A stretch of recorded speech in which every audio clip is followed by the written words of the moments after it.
Hi everyone. ಈ ವಿಡಿಯೋದಲ್ಲಿ ನೋಡ್ರಿ ಪೀಪಲ್ ಡೆವಲಪ್ಮೆಂಟ್ ಮತ್ತು ಎನ್ವಿರಾನ್ಮೆಂಟ್ ಮೇಲೆ ಕ್ವಶನ್ಸ್ ಗಳನ್ನ ನಾವು ಡಿಸ್ಕಷನ್ ಮಾಡ್ಕೊಂತ ಹೋಗೋಣ. ಅದಕ್ಕಿಂತ ಮುಂಚೆ KSET and UGC teachers team ಅಂತ ಹೇಳಿ ಒಂದು ಟೆಲಿಗ್ರಾಮ್ ಐತೆ. ಸೊ ಎಲ್ರು ಜಾಯಿನ್ ಆಗ್ರಿ, ಅದ್ರಲ್ಲಿ ನಿಮ್ಗೆ ಎಲ್ಲಾ ಡೀಟೇಲ್ಸ್ ಗಳು ಸಿಗ್ತಾವ, ಎಲ್ಲ ಕ್ಲಾಸಸ್ ಗಳು ಸಿಗ್ತಾವ. ಆಮೇಲೆ ನೆಕ್ಸ್ಟ್ ಎಲ್ರು ಯೂಟ್ಯೂಬ್ಗೆ ಸಬ್ಸ್ಕ್ರೈಬ್ ಆಗ್ರಿ. ಆಮೇಲೆ ನಿಮ್ದು ಗ್ರೂಪ್ಸ್ ಗಳು ಇರ್ತಾವಲ್ಲ, ಟೀಚರ್ ಗ್ರೂಪ್ಸ್ ಗಳು, ಎಲ್ಲಾ ಗ್ರೂಪ್ಸ್ ಗಳಿಗೆ ಲಿಂಕ್ ಗಳನ್ನ ಕಳಿಸಿ. ಇದೊಂದು ನನಗೆ ಹೆಲ್ಪ್ ಮಾಡಿದ್ರೆ ನಾನು ನಿಮ್ಗೆ ಎಲ್ಲಾ ಕ್ಲಾಸಸ್ ಗಳನ್ನ ಹಾಕ್ತೀನಿ. ಯಾವ ಟಾಪಿಕ್ಸ್ ಗಳನ್ನ ಡಿಸ್ಕಷನ್ ಮಾಡಬೇಕು ಅದನ್ನ ಕಮೆಂಟ್ ಹಾಕ್ರಿ, ನಾನು ಆ ಕ್ಲಾಸಸ್ ಗಳನ್ನ ಮಾಡ್ತೀನಿ ಹೇಳಿದ್ರೆ.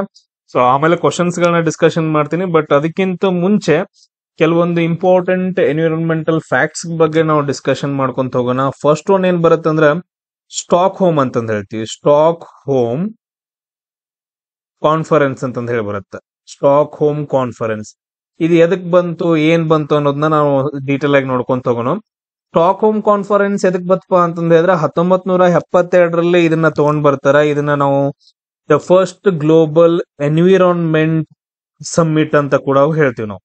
ಇದೇನಪ್ಪಾ ಅಂತಂದ್ರೆ ಫಸ್ಟ್ ಟೈಮ್ ಎನ್ವಿರಾನ್ಮೆಂಟ್ ಅನ್ನ ನಾವು ಕಾಪಾಡ್ಕೋಬೇಕು ಅಂತಂದ ಹೇಳಿ, ಸೊ ಪರಿಸರ ಸಮಸ್ಯೆಗಳ ಮೇಲೆ ಕೇಂದ್ರೀಕರಿಸಿ ಏನ್ ಮಾಡ್ತಾರ ಅಂದ್ರೆ ಒಂದು ಅಂತಾರಾಷ್ಟ್ರೀಯ ಸಮ್ಮೇಳನವನ್ನ ಮಾಡ್ತಾರ. ಕೆಲವೊಂದು ಪರಿಸರ ನೀತಿಗಳನ್ನ ತಗೊಂಡ್ ಬರ್ತಾರ. ಅದ್ರಲ್ಲಿ ಟೋಟಲ್ ಏನಂತಂದ ಹೇಳಿದ್ರೆ 26 ರೂಲ್ಸ್ ಗಳನ್ನ ಅಂದ್ರೆ ನೀತಿಗಳನ್ನ ಅದರಲ್ಲಿ ಅಳವಡಿಕೆ ಮಾಡ್ಕೊಂತಾರ. ಸೊ ಇದು main important. So stock home ಅಂತಂದ್ ಹೇಳ್ತೀವಿ. ಅದಾದ ನಂತರ ನೆಕ್ಸ್ಟ್ ಪರಿಸರದ ಮೇಲೆ ಯಾವುದೇ ಪ್ರಾಬ್ಲಮ್ ಬರ್ಲಿ, ಏನೇ ಬರ್ಲಿ, ಸೊ ಎಲ್ಲವನ್ನು ಕಂಟ್ರೋಲ್ ಮಾಡಬೇಕು ಅಂತಂದ್ ಹೇಳಿ ತಗೊಂಡ್ ಬಂದಿರುವಂತ ಒಂದು ಕಾನ್ಫರೆನ್ಸ್. ಸೊ ಇದೇ ಟೈಮ್ ಅಲ್ಲಿ ಏನ್ ಮಾಡ್ತಾರ ಅಂತಂದ್ ಹೇಳಿದ್ರೆ ಒಂದು ದಿನವನ್ನ ಏನಪ್ಪಾ ಅಂತಂದ್ರೆ ಗುರುತು ಮಾಡ್ತಾರ, June 5 ಅಂತಂದ್ ಹೇಳಿ. ಈ June 5 ಪ್ರತಿ ವರ್ಷ ವಿಶ್ವ ಪರಿಸರ ದಿನ ಅಂತಂದ್ ಹೇಳಿ ಆಚರಣೆ ಮಾಡ್ತಾರೆ. ಸೊ ಇವಾಗ ಏನ್ 1972 ಇರುತ್ತಲ್ಲ, ಈ ಟೈಮ್ ಅಲ್ಲಿ ನಮ್ಮ ಇಂಡಿಯನ್ ಪ್ರೈಮ್ ಮಿನಿಸ್ಟರ್ ಯಾರಾಗಿರ್ತಾರೆ, ಇಂದಿರಾ ಗಾಂಧಿ ಅವ್ರು ಏನಂತಂದ್ ಹೇಳಿದ್ರೆ ಭಾಗವಹಿಸಿರ್ತಾರೆ ಅದ್ರೊಳಗ. ಇದು Stockholm conference first one, ಇದನ್ನ ನೆನ್ಪಿಟ್ಕೊಡು. ಅದಾದ ನಂತರ ಇನ್ನೊಂದು ಬರುತ್ತೆ ಮಾಂಟ್ರಿಯಲ್ ಅಂತಂದ್ ಹೇಳಿ. ಇನ್ನೊಂದ್ ಯಾವ್ದಪ್ಪ ಅಂತಂದ್ ಹೇಳಿದ್ರೆ ಮಾಂಟ್ರಿಯಲ್ ಪ್ರೋಟೋಕಾಲ್ ಅಂತಂದ್ ಹೇಳ್ತೀವಿ. ಸೊ ಇದು ತುಂಬಾ ಇಂಪಾರ್ಟೆಂಟ್. 1987 ಏನಪ್ಪಾ ಅಂತಂದ್ ಹೇಳಿದ್ರೆ ಮಾಂಟ್ರಿಯಲ್ ಪ್ರೋಟೋಕಾಲ್ ನ ತಗೊಂಡ್ ಬರ್ತಾರ. ರೀಸನ್ ಏನು, ಓಝೋನ್ ಪದರದ ರಕ್ಷಣೆ ಅಂತಂದ್ ಹೇಳ್ತೀವಿ. ಸೊ ಓಝೋನ್ ಪದರದ ರಕ್ಷಣೆ ಮಾಡೋಕೆ 1987 ಇದನ್ನ ಜಾರಿಗೆ ತಗೊಂಡು ಬರ್ತಾರ. ಅದಾದ ನಂತರ ನೆಕ್ಸ್ಟ್ September 16 ನಾವು ಏನಂತ ಕರಿತೀವಿ ಅಂತಂದ ಹೇಳಿದ್ರೆ ಓಝೋನ್ ದಿನ ಅಂತಂದ ಹೇಳಿ. ಯಾಕಂತಂದ ಹೇಳಿದ್ರೆ ಆ ದಿನ ಮಾಂಟ್ರಿಯಲ್ ಪ್ರೋಟೋಕಾಲ್ ನಡೆದಿರುತ್ತೆ. ಸೊ ಅದಾದ ನಂತರ ನೆಕ್ಸ್ಟ್ ಇದೇ ಮಾಂಟ್ರಿಯಲ್ ಪ್ರೋಟೋಕಾಲ್ ಅಲ್ಲಿ ಹೇಳ್ತಾರ CFC ಗ್ಯಾಸ್ ಗಳನ್ನ, ಕ್ಲೋರೋ ಫ್ಲೋರೋ ಕಾರ್ಬನ್ಸ್ ಗಳನ್ನ ಜಾಸ್ತಿ ಬಿಡುಗಡೆ ಮಾಡಬಾರದು ಅಂತಂದ್ ಹೇಳ್ಬಿಟ್ಟು ಏನ್ ಮಾಡ್ತಾರ ಅಂತಂದ ಹೇಳಿದ್ರೆ ಘೋಷಣೆ ಮಾಡ್ತಾರ.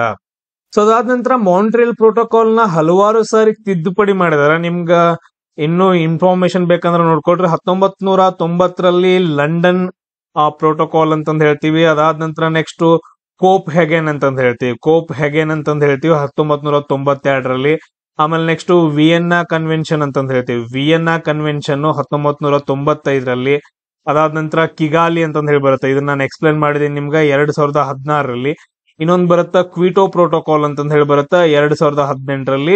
ಸೊ ತುಂಬಾ ಏನ್ ಮಾಡಿದಾರ ಅಂತಂದ್ ಹೇಳಿದ್ರೆ ತಿದ್ದುಪಡಿಗಳನ್ನ ಮಾಡಿದಾರ. ಸೊ ಇವುಗಳನ್ನ ನೀವು ನೋಡ್ಕೊಬೇಕು.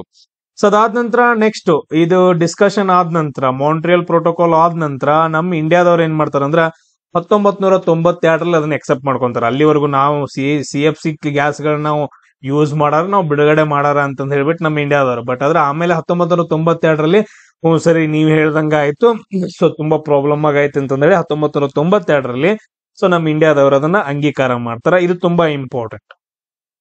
ಸೊ ಅದಾದ ನಂತರ ನೆಕ್ಸ್ಟ್ ನಾನು ನಿಮ್ಗೆ ಇನ್ನೊಂದು ಹೇಳಿದ್ನಲ್ಲ ಕಿಗಾಲಿ ಅಂತಂದ್ ಹೇಳ್ಬಿಟ್ಟು, ಕಿಗಾಲಿ ಒಪ್ಪಂದ ಅಂತಂದ್ ಹೇಳಿದ್ರೆ ಸೊ ಇದನ್ನ ಬಿಟ್ಬಿಟ್ಟು ನಾವೇನ್ ಮಾಡಕತ್ತು HFC ಹೈಡ್ರೋಫ್ಲೋರೋ ಕಾರ್ಬನ್ಸ್ ಗಳು, ನಾವ್ ಅಷ್ಟೆಲ್ಲ ಬೇರೆ ಬೇರೆ ದೇಶಗಳು. ಸೊ ಅದಕ್ಕೊಂದು ಕಿಗಾಲಿ ಒಪ್ಪಂದವನ್ನ ತಗೊಂಡ್ ಬರ್ತಾರ. ಯಾವಾಗ ನಡೀತದೋ ಇಲ್ಲಿ ಮೇಲ್ಗಡೆ ನೋಡ್ರಿ 2016 ಒಂದು ಕಿಗಾಲಿ ಒಪ್ಪಂದ ಅಥವಾ ಕಿಗಾಲಿ ಕನ್ವೆನ್ಷನ್ ಬರುತ್ತೆ. ಇದ್ರ ಪ್ರಕಾರ ಏನ್ ಹೇಳ್ತಾರೋ HFC ಗ್ಯಾಸ್ ಗಳನ್ನು ಕೂಡ, ಹೈಡ್ರೋಫ್ಲೋರೋ ಕಾರ್ಬನ್ಸ್ ಗಳನ್ನು ಕೂಡ ನೀವ್ ಯಾರು ಯೂಸ್ ಮಾಡಂಗಿಲ್ಲ ಅಂತಂದೇಳಿ. ಸೊ 2016 ಆಗತ್ತೆ. ಅವಾಗ ನಮ್ಮ ಇಂಡಿಯಾದವ್ರು ಒಪ್ಕೊಂಡಂಗಿಲ್ಲ. ಸೊ ಯಾವಾಗ ಒಪ್ಕೋತಾರ ಅಂದ್ರೆ 2021 ನಮ್ಮ ಇಂಡಿಯಾದವ್ರು ಒಪ್ಕೊಂತಾರ. ಆಯ್ತು ಬಿಡ್ರಪ್ಪ, ನಾವು HFC ಗಳನ್ನು ಯೂಸ್ ಮಾಡಂಗಿಲ್ಲ ಅಂತಂದೇಳಿ.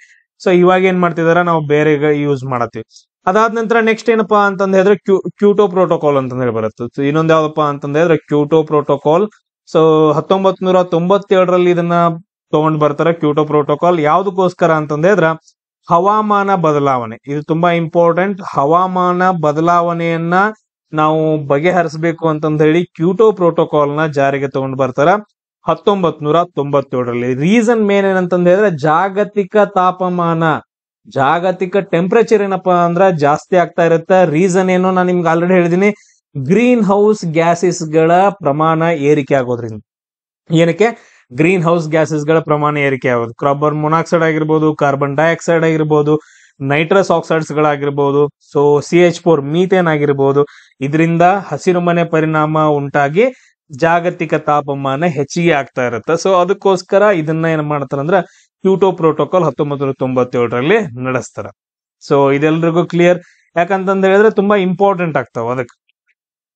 ಸೊ ಅದಾದ ನಂತರ ನೆಕ್ಸ್ಟ್ ನೋಡ್ರಿ, ಇನ್ನೊಂದು ಬರುತ್ತೆ ತುಂಬಾ ಇಂಪಾರ್ಟೆಂಟ್ ಒಪ್ಪಂದ, ಪ್ಯಾರಿಸ್ ಒಪ್ಪಂದ ಅಂತಂದ ಹೇಳ್ತೀವಿ. ಪ್ಯಾರಿಸ್ ಒಪ್ಪಂದ 2015ರಲ್ಲಿ ಬರುತ್ತೆ. ಸೊ ಇದು ಯಾವ್ದಕ್ಕೋಸ್ಕರ ಬರುತ್ತೆ ಅಂತಂದ ಹೇಳಿದ್ರೆ ಜಾಗತಿಕ ಹವಾಮಾನಗೋಸ್ಕರ ಇದು ಬರುತ್ತೆ ಒಂದು ಕ್ರಮ ಅಂತಂದ ಹೇಳ್ತೀವಿ 2015ರಲ್ಲಿ. ಸೊ ರೀಸನ್ ಏನಂತಂದ ಹೇಳಿದ್ರೆ ಜಾಗತಿಕ ತಾಪಮಾನ ಟೋಟಲ್ ಆಗಿ 2°C ಗಿಂತ ಸೊ ಕಡಿಮೆ ಮಾಡಬೇಕು. ಯಾವಾಗಪ್ಪ ಅಂತಂದ್ರೆ ಟೋಟಲ್ ಆಗಿ ಕೈಗಾರಿಕೆ ಅಂದ್ರೆ ಮೊದಲು ಎಷ್ಟಿತ್ತಪ್ಪ ಅಂತಂದ್ರೆ 1.5°C ಇತ್ತು. ಸೊ ಇದನ್ನ ನಾವು ಏನ್ ಮಾಡ್ಬೇಕಂತಂದ ಹೇಳಿದ್ರೆ ಅಲ್ಲಿಗೆ ತಗೊಂಡು ಹೋಗ್ಬೇಕು. ನಮ್ಮ ಜಾಗತಿಕ ತಾಪಮಾನ 2°C ಗಿಂತ ಜಾಸ್ತಿ ಆಗ್ಬಾರ್ದು, ಇನ್ನೂ ಕಮ್ಮಿ ಮಾಡ್ಬೇಕು, ಎವರೇಜ್ ಟೆಂಪರೇಚರ್ ಅಂತಂದ ಹೇಳ್ಬಿಟ್ಟು ಇದನ್ನ ತಗೊಂಡ್ ಬರ್ತಾರ. ಪ್ಯಾರಿಸ್ ಒಪ್ಪಂದ ಅಂತಂದೇಳಿ ಜಾಗತಿಕ ತಾಪಮಾನ ಕಡಿಮೆ ಮಾಡೋದು ಅಂತಂದೇಳಿ ಜಸ್ಟ್ ನೆನ್ಪಿಟ್ಕೊಡ್ರಿ. ಸೊ ಅದಾದ ನಂತರ ನೆಕ್ಸ್ಟ್ ಇನ್ನೊಂದು ಬರುತ್ತೆ. ಸೊ ಯಾವ್ದಂತಂದ ಹೇಳಿದ್ರೆ ಜೈವಿಕ ವೈವಿಧ್ಯತೆಯ ಸಮಾವೇಶ ಅಂತಂದ ಹೇಳ್ತೀವಿ. ಜೈವಿಕ ವೈವಿಧ್ಯತೆಯ ಸಮಾವೇಶ. ಸೊ ಇದು ಇಂಪಾರ್ಟೆಂಟ್ ಆಗತ್ತ. ಜೈವಿಕ ವೈವಿಧ್ಯತೆಯ ಸಮಾವೇಶ ಯಾವಾಗ ನಡೀತ ಅಂತಂದ ಹೇಳಿದ್ರೆ 1992ರಲ್ಲಿ ಸೊ ಇದು ನಡೀತೈತೆ. ಸೊ ಇದ್ರದ್ದು ಇಂಪಾರ್ಟೆನ್ಸ್ ಏನಂತಂದ ಹೇಳಿದ್ರೆ, ಸೊ ಇದ್ರದ್ದು ಇಂಪಾರ್ಟೆನ್ಸ್ ಅದು ಎಲ್ಲಿ ನಡೀತೈತೆ ಅನ್ನೋದು ನೆನ್ಪಿಟ್ಕೊಡ್ರಿ. ಇದು ಎಲ್ಲಿ ನಡೀತೈತೆ ಅಂತಂದ ಹೇಳಿದ್ರೆ ರಿಯೋ ಡಿ ಜನೈರೋದಲ್ಲಿ ನಡೆಯುತ್ತೆ. ಇದನ್ನ ಭೂ ಶೃಂಗ ಸಭೆ ಅಂತಾನು ಕೂಡ ಕರೀತಾರ.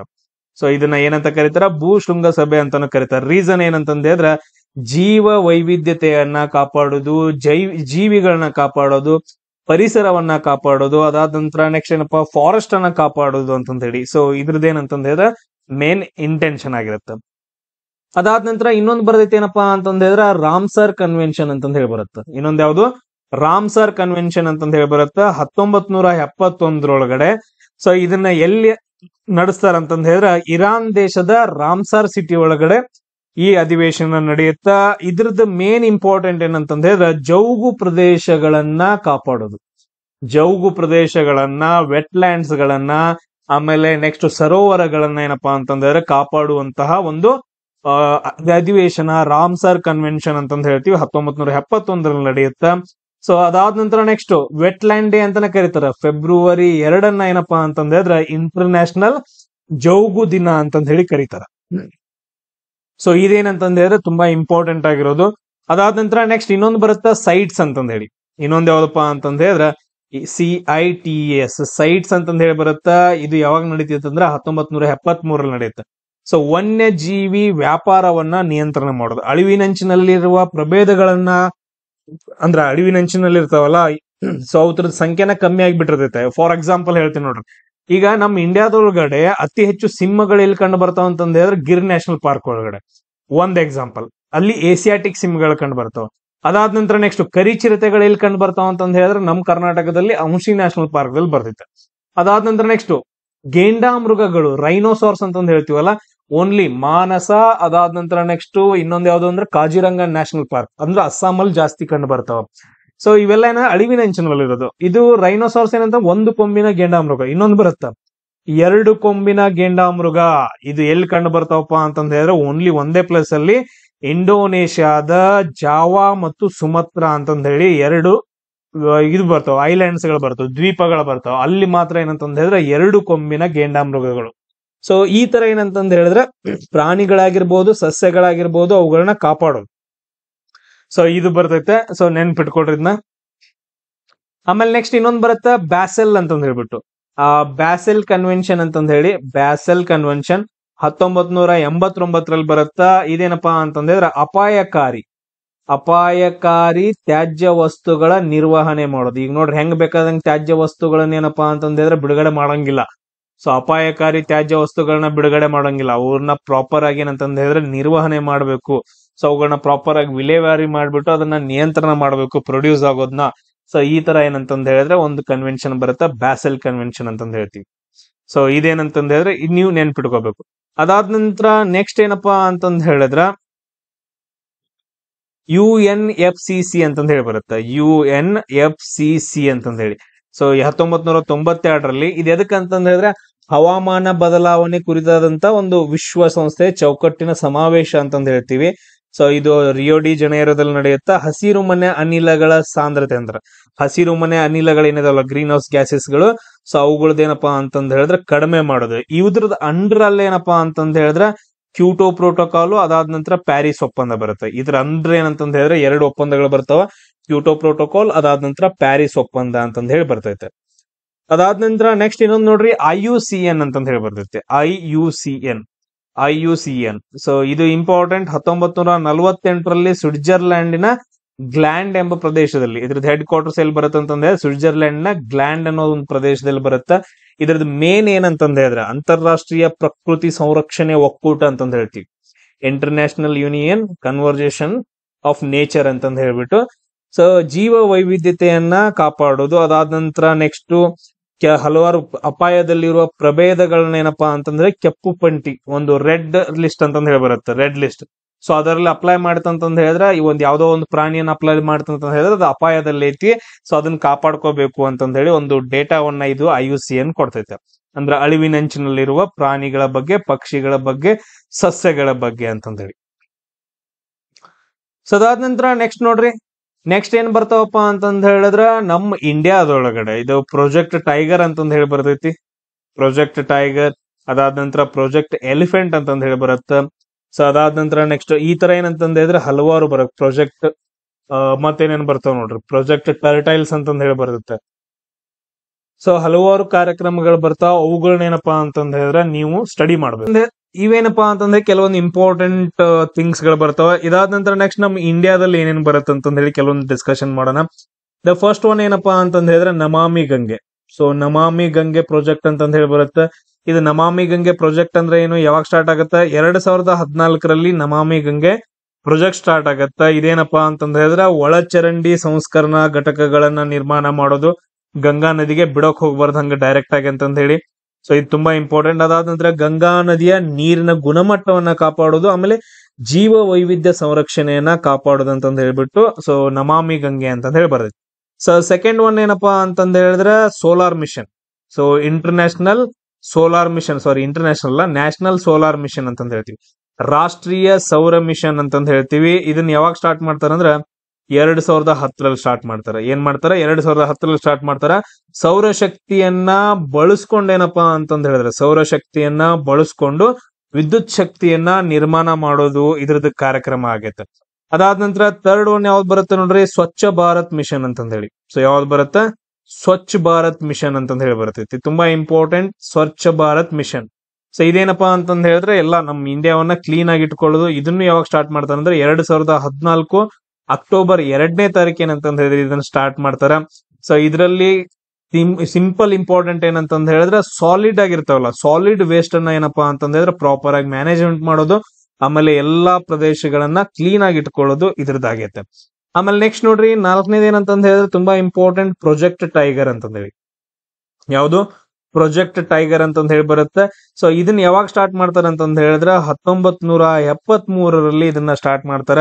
ಸೊ ಯಾಕೆ ಸ್ಟಾರ್ಟ್ ಮಾಡ್ತಾರ ಅಂತಂದ್ ಹೇಳಿದ್ರೆ ಹುಲಿಗಳನ್ನ ಸಂರಕ್ಷಣೆ ಮಾಡ್ಬೇಕು ಅಂತಂದ್ ಹೇಳಿ ಸೊ ಇದನ್ನ ಸ್ಟಾರ್ಟ್ ಮಾಡ್ತಾರೆ. ಇವಾಗ ಅತಿ ಹೆಚ್ಚು ಹುಲಿಗಳು ಎಲ್ಲಿ ಕಂಡು ಬರ್ತಾವ ಅಂತಂದ್ ಹೇಳಿದ್ರೆ ಮಧ್ಯಪ್ರದೇಶದಲ್ಲಿ ಅತಿ ಹೆಚ್ಚು ಹುಲಿಗಳು ಕಂಡು ಬರ್ತಾವ.